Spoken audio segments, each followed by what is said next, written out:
Overnight, former President George H.W. Bush hospitalized. The reason has not been released. He's doing fine, and he is expected to go home in just a few days. It is big news, and this was not expected. President Obama has commuted a vast majority of former soldier Chelsea Manning's 35-year prison sentence. And this is coming on the heels of all of this caterwauling about leaks and about hacking. This was punishable by death. 41-year-old Markeith Lloyd, the suspected Orlando cop killer, is in custody, ending a week-long manhunt. This maniac is off the streets of our community. The number of Democrats now boycotting the inauguration is up to at least 58. If we want to unify this country and get people moving forward, I think boycotting elections is just the wrong decision. What's the first thing you're going to do when you walk into the White House? Well, I want to go to work. Monday is really the day that we start signing and working and making great deals for the country.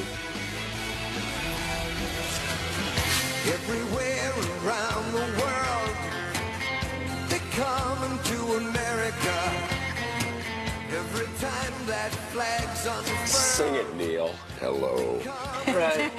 Yeah, Neil, Neil Diamond singing "They're Coming to America" as many people come to the capital of the country to watch something that is very rare. It's only happened 58 other times. Inauguration Day in America. 2 days from now, it's going to be happening, and we are heading to Washington, which is the biggest news, right after the show. That's right. We're heading down after the show. We've got some things to do tonight, and we're going to be with you tomorrow morning through Saturday morning down there. We'll be at the inauguration. I reserved the train. A whole train? I got all of Amtrak. I reserved your plane. Thank you for letting me borrow it. Yeah, no problem. I'm taking just the make sure shuttle. you gas it up before you go. That won't be expensive. But where were you yesterday? Yesterday, I went over to Trump Tower. We had to sit down with Donald Trump, a one-on-one exclusive with him. Yeah, it was great. He told me a lot of information, and we asked him right out of the gate about Congressman Lewis. Congressman Lewis says that he was boycotting or is going to boycott the inauguration. Many other congressmen and women are actually going to join him on this. And when Donald Trump walked in the door, he said, "How about this?" He ended up lying. He said that he has never done this before. It turns out he has. Listen to this. Congressman Lewis is saying he didn't remember that he skipped that inauguration. He conveniently doesn't remember. How do you forget if you go to an inauguration? I can tell you when I was at the inaugurations, and you don't forget something like that. So he got caught, and it's pretty bad, and it's making him look bad, frankly. It's a very important time. This is a transition, and a very important transition, and especially because things will be done beautifully, but they'll be done differently than they have been over the past 8 years. And I can say over the past 16 years. I mean, they'll be different. And, we have to have a smooth transition. And President Obama understands that very well, and that's why he's been so gracious. But he understands that. And I think for him to have grandstanded, because I think he just grandstanded John Lewis, and then he got caught in a very bad lie. So let's see what happens. As far as other people not going, that's okay, because we need seats so badly. I hope they give me their tickets. Are they going to give us their tickets, or are they going to give them to other people? No, what happens to their tickets? Would you be willing to sit down with Congressman Lewis? Sure, I would be, but, it's just, we're off to a bad start. There's no question about it. What he did was a very, very bad thing. Not for me. For me, it doesn't matter. He did a bad thing for the country. Very, very divisive. We have a divided country. And it's not divided because of me. It's been divided. But we have a very divided country. And what he did was very, very divisive. Speaking of divisive, so far 60 Democrats have said, you know what, we're not going to show up. And by the way, a lot of them, Ainsley, are saying, and Steve, it's not even because of Lewis. They just don't like Donald Trump. It's up to 60. And among the outlets that says this is wrong to sit out the American process and it's anti-American to do so is the biggest critic of Donald Trump, outside maybe the New York Times, New York Daily News, in their editorial today. So you might not like him, you may disagree with him, but you have to show up. Agreed. So so now from here on out, every time there's a Republican president, the Democrats shouldn't show up, and when there's a Democrat, the Republicans. How did we get to this point? This is extraordinary. Hillary Clinton's going to be there. I thought that was extremely classy of her. And every senator senator. Every U.S. senator will be there, from the most liberal to the most moderate. Every Democrat will be there. What is going on in the House? It is just an excuse not to show up and raise some more money. Democrats should realize raising money doesn't win you elections. Well, didn't you learn anything from the last round? With Lewis, he said he didn't think that Trump was a legitimate president, but then you've got a number of people who say, we don't like the way Russia helped Trump, you know, through WikiLeaks. They didn't like that. Wait till the next story we do about Bradley Manning. Well, he said he was willing to sit down with Congressman Lewis. Right. And then Steve Harvey's getting all this backlash. I watched an interview with him, and he said, I'm really hurt by all the people who've come out against me for sitting down with the president. He said, do we want to fix the problems? Then we got to talk about it. We got to work together. And apparently there are a bunch of performers they have not announced for the inaugural celebrations on Friday night because they didn't want the blowback ahead of time. So a bunch of stars are going to be there Friday night. Maybe the whole circus, because they're going out of business. They'll have nothing else to do. We got to get our tickets. The last show's here in New York. Meanwhile, that was topic number one for you. What was another topic that you brought up? We talked about so many things. I was just rattling off so many questions because you don't have much time with them. But we did talk about Obamacare. We talked about the wall. A lot of people want to know how we're going to pay for it. Is there going to be a wall? Listen to what he said. When I said we're going to get reimbursed for the wall, they said, oh, Trump's not keeping his promise. I said, wait a minute. We're going to build a wall. Mexico's going to reimburse us. And headlines, Trump's not keeping. What's this all about? Now, I could wait, but in order to get the wall started, which we're going to do sooner than we can do the deal, we have to do it this way. So we're going to have a wall. Mexico, in some form, Mexico is going to reimburse us for that wall, and everybody's going to be happy. And we're going to stop the drugs from coming in, and we're going to stop people from coming in who are doing, in some cases, some tremendous harm. But I have to say this, we're going to have a tremendous, beautiful, big door in that wall.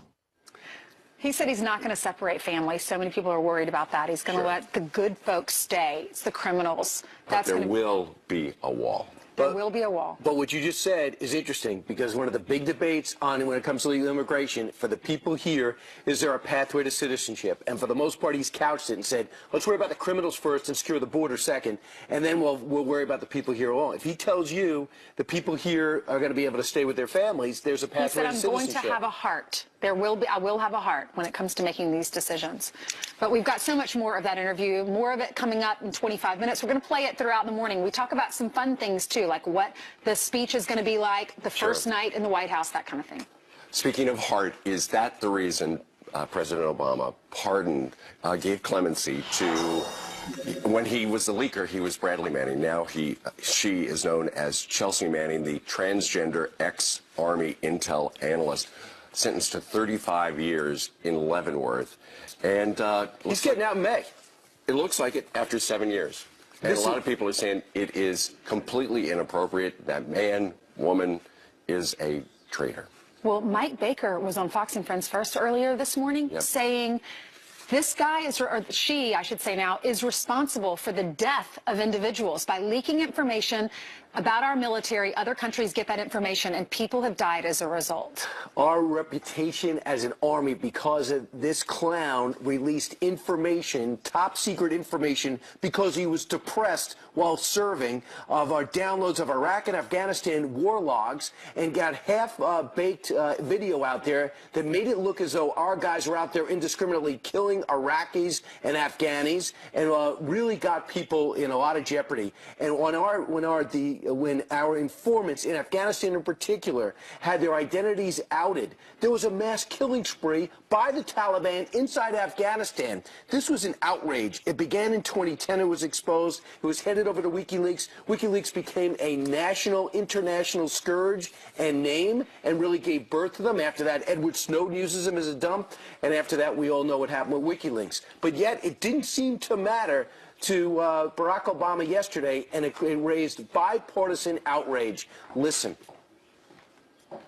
I think it's dead wrong. Absolutely dead wrong. This is treason, espionage at the highest level. What the Private Manning done, what Chelsea did, is absolutely found guilty, 35-year sentence.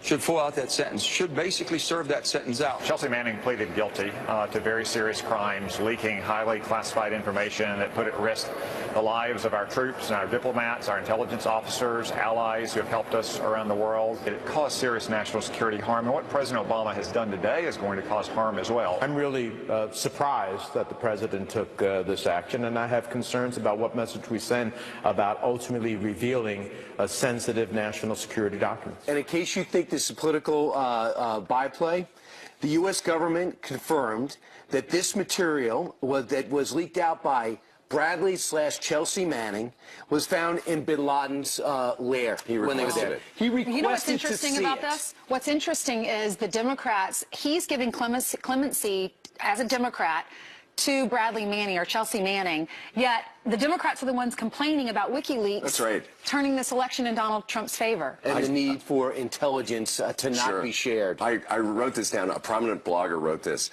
Giving classified information to WikiLeaks is good as long as it only endangers national security and not Democrat careers. Wow. Yeah, fantastic. Right. So we know he's replenishing the enemy by releasing these terrorists from Gitmo, and he's telling everyone in the intelligence community the stuff that you have doesn't really matter that much. So a good combination on your exit interview. It's like a high school senior that never has to worry about high school again, but we're stuck in high school. We have to deal if you're with what Julian you're dealing Assange with. and you're coming back to the U.S., which he promises to do, then this could be a good thing for him. Yeah. Look for some more pardons and commutations tomorrow. Probably Bo Bergdahl. And some Gitmo detainees out. Hey, Abby. Good morning, you guys. Thanks. Great job on that interview with President-elect. Look forward to the rest of this morning. Good to see you guys this morning. We want to get right to that Fox News alert. Breaking overnight, former President George H.W. Bush hospitalized in Texas. The 92-year-old is being treated in Houston Methodist Hospital after experiencing shortness of breath. Bush's office saying it was a precautionary move and he is resting comfortably. Bush 41 has dealt with several health issues in recent years. We'll, of course, bring you any updates on his condition as we get them. Also this morning, a suspected cop killer is in custody after a 9-day manhunt. Orlando police capturing Markeith Lloyd, locking him up with the handcuffs that belonged to the sergeant that allegedly murdered Lloyd. Lloyd was on the run for weeks, suspected of killing his pregnant girlfriend. He shot and killed Master Sergeant Deborah Clayton. You can see her right there. Earlier this month, when she recognized him at a Walmart, police found Lloyd hiding inside an empty home, armed and wearing body armor. He now faces murder charges. And an election protester setting himself on fire in the middle of Pennsylvania Avenue just days before the inauguration. Firefighters racing to the Trump International Hotel in Washington, D.C. to extinguish those flames. The man says he did it to protest the president-elect. Smoke billowing above the hotel, as you can see, which sits between the U.S. Capitol and the White House. Police say the protester was seriously burned, but he is expected to be okay. And those are some of your headlines. I'll be back with you guys shortly. God, I can't believe anyone would do that. It's terrible. Ugh, thank you, Abby. Well, you're wondering where Steve is. We sent Barry White over to the kitchen to make some lemon tea. Right. You're all writing us about it. Right. Yes, he's got a cold. And he's going up to use the touchscreen. But let me tell you what's coming up straight ahead. Donald Trump didn't just win the election. He completely redrew the political map. David Byler of the RealClearPolitics.com joins us to explain why. And Garth Brooks made headlines when he turned down the invitation to perform at President-elect Donald Trump's inauguration. But now we know why. Garth is giving the real story straight ahead. If you buy it.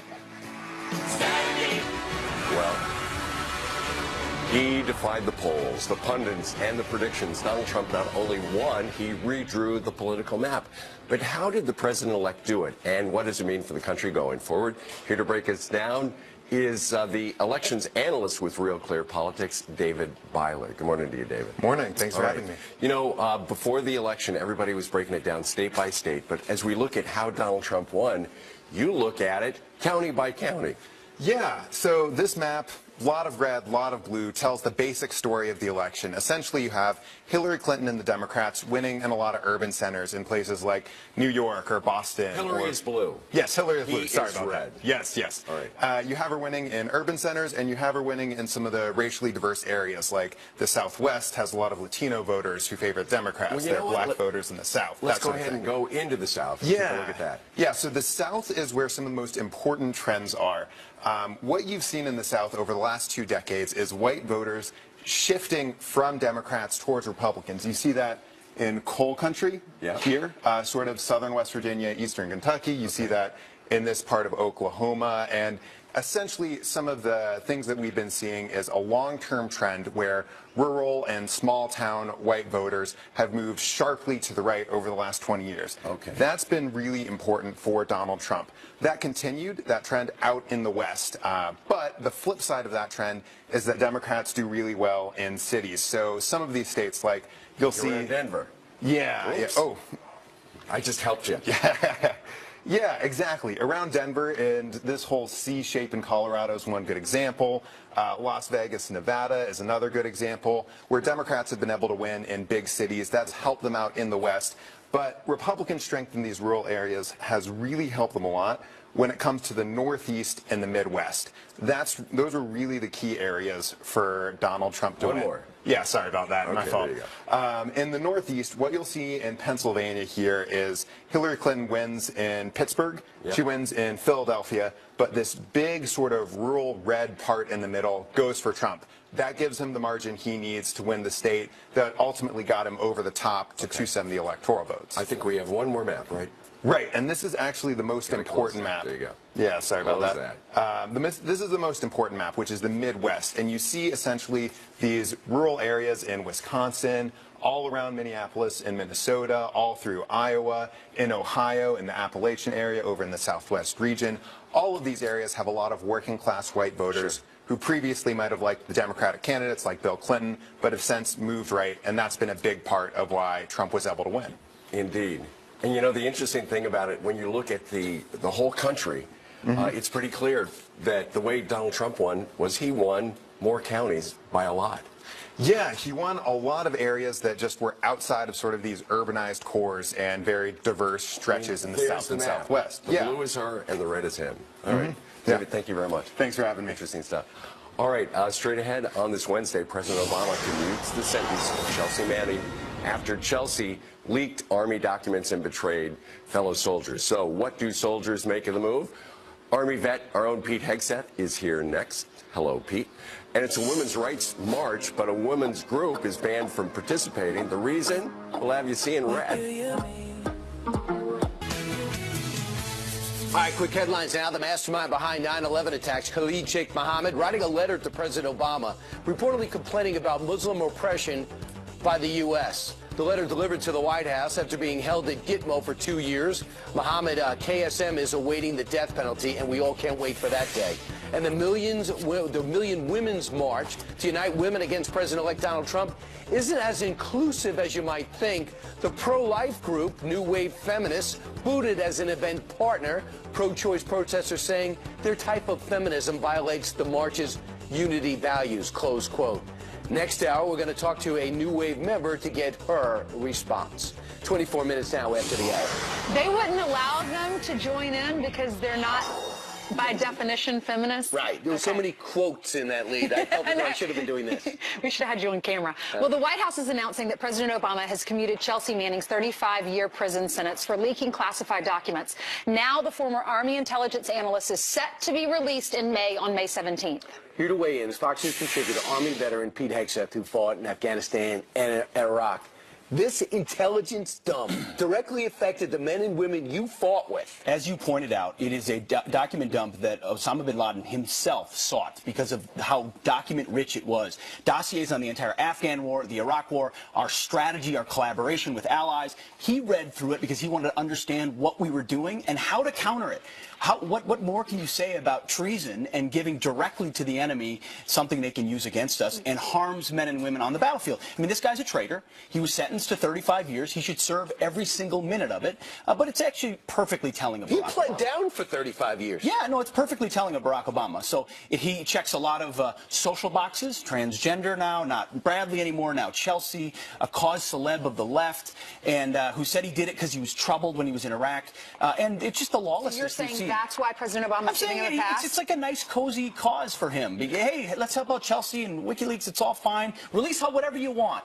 America, you know. Mike Baker this morning was on Fox, and he's an ex-CIA agent, and he said that this guy, or this girl, I should say, is responsible for the death of Americans by releasing information about our military to other countries. Of course. I mean, I wouldn't release one document, let alone 700,000, and you did it because you wanted to expose supposed war crimes. As you said, some fuzzy videos, some difficult situations where our guys make decisions on a split second. He's indicting them in the court of public opinion, making the wars more difficult to prosecute. By the way, it raised the profile of WikiLeaks. We didn't even know what it was. It caused irreparable damage to Hillary Clinton's State Department. She had to go around apologizing for all the stuff that was said behind closed doors that we didn't even want our allies to know. Here's what Catherine Harridge reported. After two intelligence sources confirmed to her that after the Afghan war diaries released these incident reports in 2010, the Taliban went on a killing spree, taking out everyone who seemed to fit the description of individuals who were working with the U.S. Making it, by the way, anyone very with brown hard. hair. Anyone with brown hair. Why would you want to work with us? I mean, when we're going to expose you eventually, you're dead. I saw it in Iraq. When a guy was that we were working with was exposed, he was dead. This is not play games here. These are people's lives. What was her motive? Why did she release all this information? Well, she was depressed. When he was depressed at the time about gender dysphoria, didn't know who he was, didn't want to be in Iraq, so decides I'm just going to release 700,000 documents. There's no excuse for it. There's no excuse for caveat in the military code. No, I mean apparently not. They wanted to make a statement about transparency while killing fellow soldiers and allies in the process. All right. Thank you. Thank you for your service, too. Coming up, more of the exclusive interview with President-elect Donald Trump. I ask you about your speech, the inauguration speech. Have you prepared your speech? Have you practiced? What's the first line? The answer to that question in my exclusive one-on-one interview with Donald Trump. Plus, our next guest is taking TV and the internet by storm. 68 in Raleigh. And where I live, Liberty, it's going to be 63. Local weather kid Charlie Warren is here, tracking the forecast with Janice Dean. Her job is threatened, but she smiles through it. Oh, but first, we're going to say happy birthday to Jason Segel. He is the actor that turns 37 years old today. Right. Happy birthday. I know you're watching.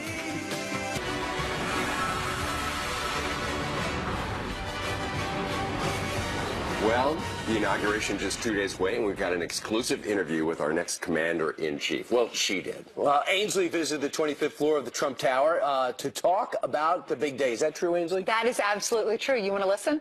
If you have time. All right, here we go. Oh, Donald Trump is about to become the 45th president of the United States. There was more on the prompter. So what's the first thing on his to-do list? We asked him that question, and we asked him a lot more in the exclusive sit-down. Listen. President-elect Trump, thank you so much for meeting with us today. Thank you. Exciting week for you. What's the first thing you're going to do when you walk into the White House? Well, I want to go to work. Monday is really the day that we start signing and working and making great deals for the country. I know Melania and your son are going to stay here in New York until he finishes school at least.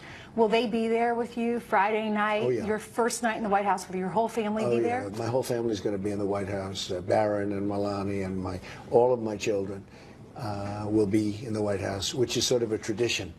They say the first night you have your family there, but Ivanka, Don, Eric, Tiffany, they're all going to be in the White House, and it'll be very exciting. There's something very special about that building. Every time you walk in it, it's just something so incredible about the White House. Not many people get the opportunity to say they are the President of the United States of America. It's very humbling, I will tell you. I'm sure. Do you think about your parents? I do. My parents were great. I had great parents and loving parents, and my father was a strong guy. Actually, my mother was at least equally as strong, but a lot of people didn't quite understand that. But she was strong, but good, both good, great hearts and great parents. I want to ask you about your speech, the inauguration speech. Have you prepared your speech? Have you practiced? What's the first line? Well, I have prepared it. Well, the first line is thanking everybody, all of the presidents, and including, by the way, President Obama and Michelle, who have been absolutely nice. Melania has spent time with Michelle, and it was great. And Ivanka the other day spoke to her. The conversation was going to be a quick conversation. It lasted an hour. And they got along great, and so I'm just thanking President Obama. I'm thanking his very lovely wife, because they have been so gracious. We're going to have a tremendous turnout. I think it's going to be, from what I'm hearing, the numbers are going to be astronomical. There are some congressmen and women who have decided not to show up and not be there. What was your reaction when Congressman Lewis started this? Well, what he said is that he's never done it before, but he has, and you know, he has done it before, because he did it with President Bush 43. And he did it on the same basis. He said, oh, he is not our president or something thereabouts. And that's a very bad misrepresentation. So let's see what happens. As far as other people not going, that's okay, because we need seats so badly. I hope they give me their tickets. Are they going to give us their tickets, or are they going to give them to other people? No, what happens to their tickets? I hope they're going to give us their tickets. What about these celebrities who are now pulling out? Many of the celebrities that are saying they're not going, they were never invited. Well, I don't want the celebrities, I want the people. And we have the biggest celebrities in the world there. The biggest in the world. You. Well, I won't say that. But we have the biggest, and President Obama. How about these designers that are saying they don't want to dress your wife? She's not, did she even ask Tom Ford? Never asked Tom Ford. Doesn't like Tom Ford. Doesn't like his designs. Tom Ford is an example. I will not dress the First Lady. He was never asked to dress. And Steve Wynn just called me, and he said he thought it was so terrible what Tom Ford said that he threw his clothing out of his Las Vegas hotel. I'm not a fan of Tom Ford, never have been. I heard smaller parade, fewer balls. Why is that? Well, they had many balls. They had like 10, 12 balls, and we had that scheduled. You know, we have one ball, I think it's 25,000 people, and they're going to be bigger, but who wants to have like 10 different balls? So we did fewer. Everything's sold out. You can't get a ticket. But in fact, my biggest problem is you can't get tickets to any of this stuff. It's impossible.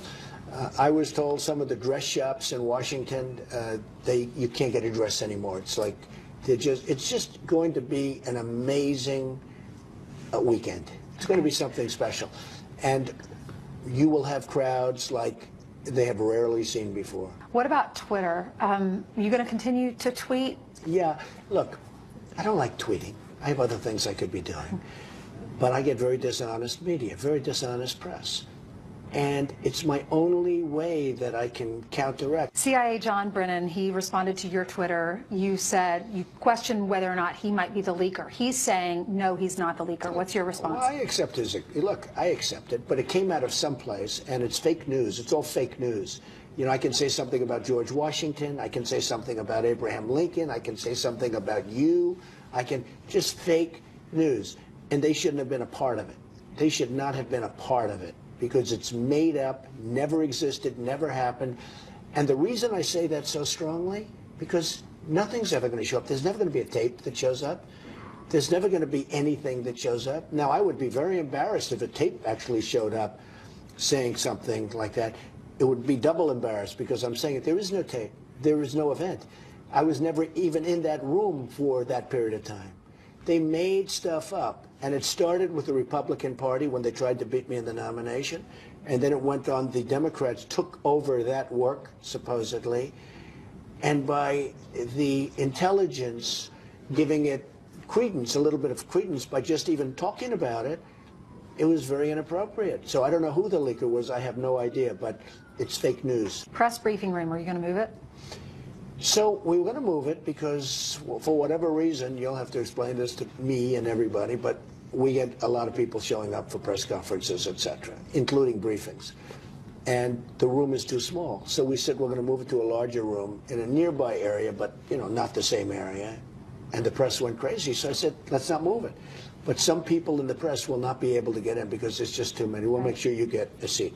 But there's too many people for this small room. Especially nowadays with bloggers and with radio. Well, we have so many people that want to go in, and you know, so we'll have to just pick the people that go into the room. I'm sure other people will be thrilled about that, but we offered a much larger room because we need a much larger room, and we offered to do that, but they went crazy, and they'll be begging for a much larger room very soon. You watch. Did you see the impersonators that were standing in for you? They're in the military, the man and the woman. They were you and Melania. Oh. We interviewed them this morning, and we said, is there any advice you have for Mr. Trump? And he said, tell him to watch his step. Apparently he tripped going up the stairs. We don't want that to happen. Yeah, he wouldn't be the first person to tell Donald Trump to watch his step. Now, we did learn that apparently Ralph Lauren is actually going to be dressing Melania. Who wouldn't want that task? I mean, she's a beautiful lady, and to have the opportunity to address the First Lady, I think that would be such an honor, even if you don't agree with the politics. And by the way, as you know, one of the nicest people you're ever going to talk to. Very nice. A mom first. She just happens to be an international supermodel. I will say this. One thing about Donald Trump.